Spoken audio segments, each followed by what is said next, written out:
Hello friends, my name's Alex and I lead marketing here at Vinley.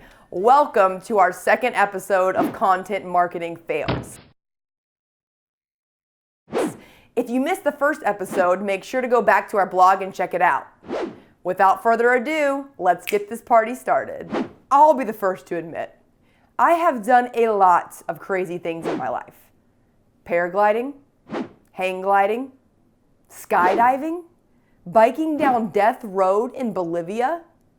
But one of the most crazy things I've ever done is not market with personas. Why should I waste my time creating imaginary friends when I can just cut to the chase and start writing content?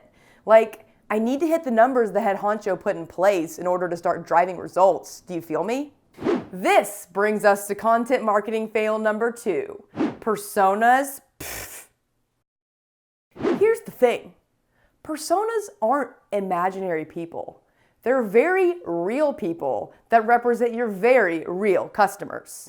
That's like saying that my dog Tucker isn't a very real person, and you know as well as I do that that is not the case. Say hi, buddy. Let's do a little compare and contrast. This is Taylor. Taylor leads marketing at her company.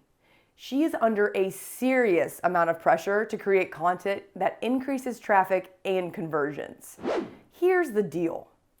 Taylor is stressed. The clock is ticking, time is limited, and she feels like she has a pretty good idea of her audience's needs and desires. So, she starts writing content based on assumptions. This is Brooke. Brooke's in charge of content marketing at a competing organization, but she is also under a serious amount of pressure to get content out the door.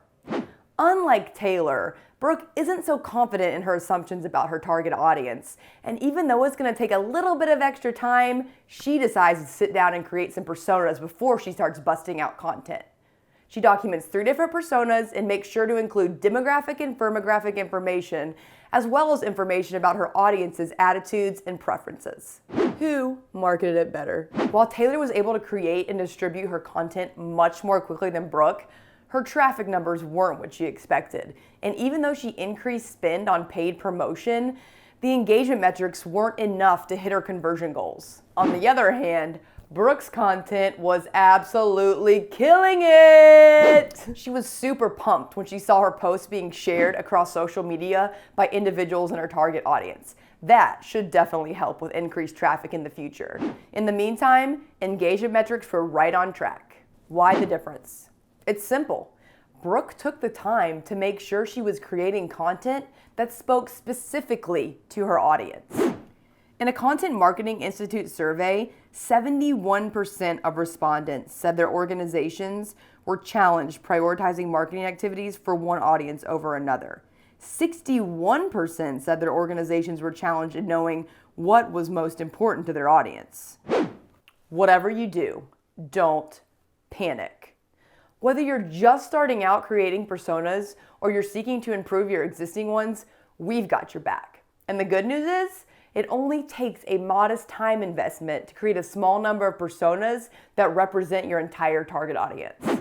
The best way to create your first persona is to visualize a customer that you already know, and then break down that customer based on a variety of characteristics.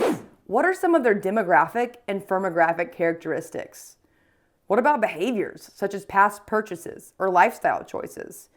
What are some of their attitudes and preferences, including primary motivations, pains, challenges, and intended actions? Our ultimate guide to building the best buyer personas breaks all of this information down in an easy and simple to use worksheet. You can download your free copy at content.vinley.com/personas today. What are you waiting for? It's time to get the persona party started today. And that's a wrap for Content Marketing Fail number 2. Can't wait until next time.